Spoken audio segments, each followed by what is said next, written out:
မင်းကကလေးကလားအလုပ်တွေလာလုပ်ပြမယ်လေငါတော့ဒီစိတ်မရှိဘူး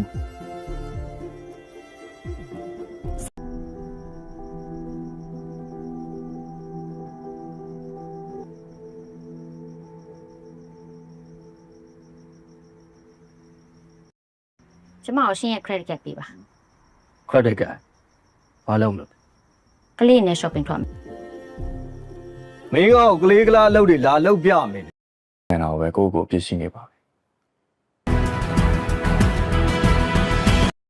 Welcome to Jamaat Studio, where stories are not just told, they are felt. Every story carries a message, every silence hides a meaning, and every character reflects a part of reality we often ignore. Today's story is about strength, solitude, and their quiet power of staying real and a wonderful of mask. So sit back, focus, and enter the worlds of today's review. So let's get into the review. People in the city knew him as the quiet one. He walked the same streets every morning, headphones on, eyes forward, never stopping to greet anyone. Shopkeepers whispered, neighbors judged, and strangers assumed. Some said he was arrogant, others called him antisocial. No one really knew his name, and honestly, he didn't care. His world was small but controlled. He woke up before sunrise, trained his body while the city slept, and worked longer hours than anyone noticed. He didn't post his struggles online. He didn't announce his goals. Silence was his discipline. Years ago, he was different. He trusted easily, loved loudly, and believed people's word meant something. Friends were many, promises were common, and loyalty felt real until life tested it. When failure came, everyone disappeared. When he needed support, excuses replaced faces. He learned a painful truth. Not everyone who smiles is real. That day changed him. He didn't turn cold. Overnight, he didn't hate people. He simply stopped expecting honesty from those who lived behind masks.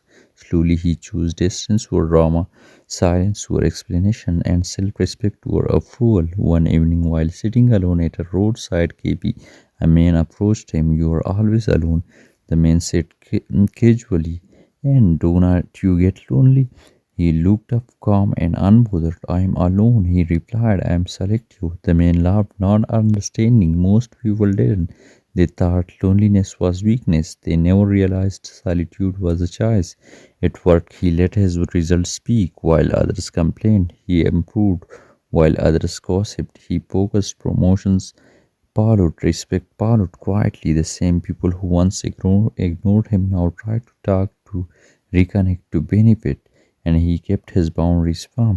Success doesn't make nice, fake people do. Late nights become his routine, not because he was forced to do, but because he was building something bigger than attention. Every sacrifice added weight to his character. Every lonely step sharpened his mind. One night, scrolling through old messages, he found texts from people who once promised forever. Empty words, deleted contacts, and closed chapters. He smiled, not out of bitterness, but growth. He finally understood that being misunderstood is the price of independence. You do not need a crowd when your purpose is clear. You do not need validation when your conscience is clean. The city still judged him. They still called him antisocial, but the truth was simple. He wasn't running from people, he was protecting himself from fake intentions, and in doing so, he built a life that required no explanation. Some people aren't distanced because they are broken, they are distanced because they have learned the value of peace, honesty, and self respect. If this story connected with you, remember being quiet doesn't mean you are weak. Walking alone doesn't mean you are lost. In choosing real over fake is strength, not an attitude. This was Jamaat Studio, where silence has meaning and stories have power. So stay real, stay focused, and stay strong. Thank you so much for watching.